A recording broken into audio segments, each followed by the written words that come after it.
Hey friends, welcome back to my channel. Let's cook at home with Dipsy. आलू के पराठे हर किसी को खाना पसंद है और हर कोई इसे अपने घर में बनाता है। आलू के पराठे बनाते वक्त जो सबसे इम्पॉर्टेंट चीज़ होती है वो है कि आपकी स्टफिंग कितने इवनली डिस्ट्रीब्यूटेड है। तो आज के इस वीडियो में हम देखेंगे अलग अलग तरीके स्टफिंग करने के और सबसे बढ़िया तरीका कौन सा है मेरे हिसाब से। तो चलिए बनाना शुरू करते हैं आलू के पराठे। सबसे पहले आटा तैयार करते हैं। उसके लिए 1.5 कप ऑफ आटा, हाफ टी स्पून अजवाइन और हाफ टी स्पून सॉल्ट आपस में मिलाकर पानी की मदद से एक सॉफ्ट आटा गूंद लेते हैं। अब गूंदे हुए आटे को ढककर 10 मिनट के अलग रख देते हैं। स्टफिंग के लिए 6 मीडियम साइज़ बॉइल्ड आलू में मैं ऐड करूंगी 1 मीडियम साइज़ बारीक कटे हुए प्याज, लगभग 2 टेबलस्पून बारीक कटा हुआ धनिया, 1 हरी मिर्ची, नमक स्वाद अनुसार, 1 टीस्पून धनिया पाउडर, 1 टीस्पून ज़ीरा पाउडर और half tea spoon dried ginger powder. अब इस पूरे मिक्सचर को अच्छी तरीके से मैश करते हुए मिला लेते हैं और हमारी स्टफिंग भी अब रेडी है। 10 मिनट हो चुके हैं। अब हम आटे को दोबारा से गूंदेंगे और इसे नरम बना लेंगे। अब इसके बाद हम आटे को हाथ में लेते हुए एक रोल तैयार करेंगे और उससे छोटी छोटी गोलियां बनाकर रख लेंगे पराठे के लिए। लोइयों का साइज़ आप अपने हिसाब से कर सकते हैं, छोटे या बड़े। तो अब हमारी लोइयां रेडी हैं, तो तैयारी शुरू करते हैं पराठा बनाने की। सबसे पहले गैस में फुल आंच पे तवा को गर्म करने के लिए रख देते हैं। अब हम बाकी की ज़रूरत की चीज़ें रख लेते हैं, जैसे सूखा आटा, लोइयाँ, स्टफिंग और चकला बेलन। अब हम सबसे पहला मेथड यूज़ करते हैं स्टफिंग भरने की। हम आटे की एक बॉल को लेंगे और उसे 2 बराबर हिस्सों में बांट लेंगे। 2 छोटी बॉल्स बना लेंगे, उससे लोइयां बना लेंगे और उसे अच्छी तरीके से हाथ में मलते हुए गोल कर लेंगे। फिर सूखा आटा लगाकर हम इसे बेल लेंगे। दोनों से हम बराबर साइज़ की पूड़ियों को बेलेंगे।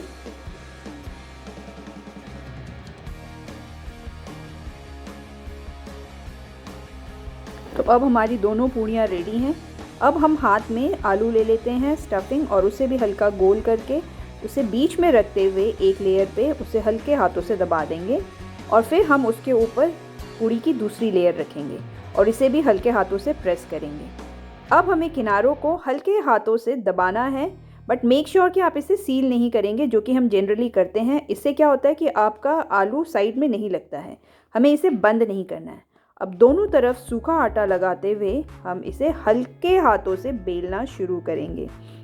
हम ज़ोर लगाकर इसे नहीं बेलेंगे, अदरवाइज़ क्योंकि किनारे सील नहीं है तो वहाँ से आलू बाहर आ सकते हैं। तो सिर्फ हल्के हाथों से हमें इसे बेलना है और मेक श्योर करिए कि जब आप आलू मैश करते हैं तो आलू प्रॉपर्ली मैश्ड हो, अदरवाइज़ अगर आलू के टुकड़े रह जाते हैं तो वो आटे से बाहर निकल के आते हैं। तो अब हमारा पराठा बिल्कुल अच्छे से बेल चुका है।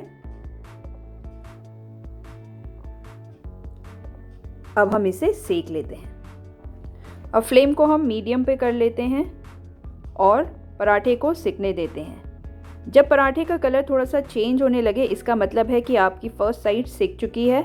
अब हम इसे पलट लेंगे और देसी घी, बटर या फिर ऑयल, जो भी चीज़ आप यूज़ करते हैं, उससे हम एक लेयर पराठे के ऊपर लगा लेते हैं। मैं देसी घी का ही इस्तेमाल करती हूँ, उससे टेस्ट बहुत अच्छा आता है। बटर का भी टेस्ट बहुत अच्छा होता है।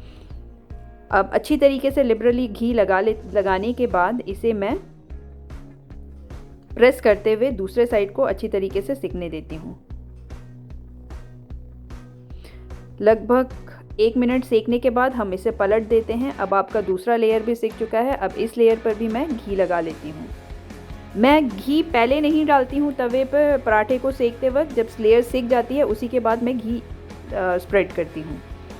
तो अब हम फिर से इसे पलट लेते हैं और फिर से इसे प्रेस करते हुए अच्छी तरीके से सिकने देते हैं।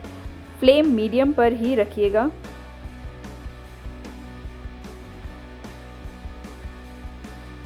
एक बार फिर से इसे पलट कर सेक लेते हैं और ये अब आपका पराठा रेडी है। अब हम इसे निकाल कर अलग रख लेते हैं। अब इस पराठे को अगर हम खोल कर देखेंगे कि इसमें जो है आलू बिल्कुल इवनली डिस्ट्रीब्यूटेड है, पर इसके एजेस में थोड़ा सा आलू नहीं रहता है। एजेस मतलब कॉर्नर्स में। यह आप इसे देख सकते हैं। ये था पहला मेथड। अब हम दूसरे मेथड से स्टफिंग करते हैं। फिर से लोई को हाथ में अच्छी तरीके से रोल करने के बाद हम दोनों अंगूठों से दबाते हुए, अंदर की तरफ दबाते हुए लोई को एक कप का शेप दे देंगे। फिर स्टफिंग लेंगे और उसे भी एक बॉल का शेप देकर हम उसे इस कप के अंदर फिट कर देंगे और हल्के हाथों से प्रेस करते हुए हम दूसरे हाथ की मदद से आटे को ऊपर की तरफ लेकर आएंगे। कप को बंद करने की कोशिश करेंगे। यहाँ हम आटे को फोल्ड नहीं कर रहे, सिर्फ हल्के हाथों से प्रेस करते हुए, घुमाते हुए हम लोई को बंद कर रहे हैं। अब जितना एक्स्ट्रा आटा ऊपर आता है उसे हम अलग कर लेंगे और उसे निकाल कर रख देंगे। पर्सनली मुझे लगता है ये सबसे बेस्ट मेथड है आलू की स्टफिंग करने का, क्योंकि इसमें आलू बिल्कुल इवनली डिस्ट्रीब्यूटेड होता है। अब हम इसमें सूखा आटा लगाकर फिर से हल्के हाथों से पूड़ी बेल लेंगे, पराठे को बेल लेंगे। और अब हम इसे सेक लेते हैं बिल्कुल सेम मेथड से जैसे हमने पहले सेका था। तो अब पराठा बिल्कुल रेडी है। अब इसकी भी मैं स्टफिंग दिखाती हूँ। मैंने पिज़्ज़ा कटर से इसे बीच से काट लिया है और आप देख सकते हैं कि ये लेयर्स बिल्कुल आराम से खुलकर आ गए हैं और इसमें इवनली चारों तरफ, इवन एजेस में भी आलू की स्टफिंग फैली हुई है। So this is the best method according to me. अब तीसरा और सबसे कॉमनली यूज्ड मेथड, इसमें हम लोई को हाथ में हल्के हाथों में रोल करने के बाद इसे हम बेल लेंगे। बहुत पतला पूरा पूड़ी नहीं बेलेंगे, बस हल्का सा बेलेंगे और इतना कि इसमें हम स्टफिंग को भर सकें। अब इसमें आलू की स्टफिंग को रखने के बाद हम इसके किनारे फोल्ड करते हुए हम इसे ऊपर से बंद कर देंगे, सील कर देंगे कुछ इस तरह।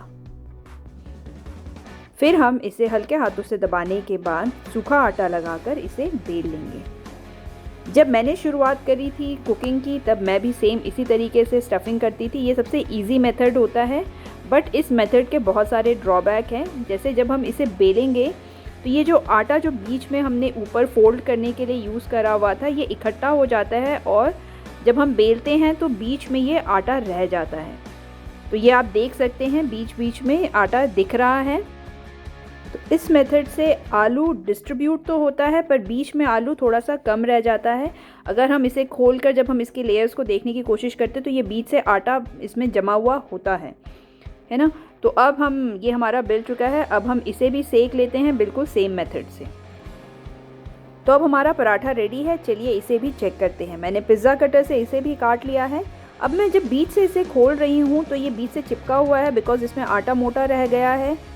किनारों पर आलू अच्छे से फैला हुआ है पर बीच में ये थोड़ा सा आटा रह जाता है। तो ये बहुत अच्छा मेथड नहीं है, but then it can be used. So these were the 3 methods of doing the stuffing in your aloo ka paratha, and here's my champ enjoying it. I hope कि आप सबको यह वीडियो अच्छा लगा होगा। अगर ये वीडियो आपको अच्छा लगा है तो please give it a like and share it with your family and friends. And अगर आप मेरे चैनल में नए हैं तो प्लीज़ इस चैनल को सब्सक्राइब कीजिए। Thank you for watching the video.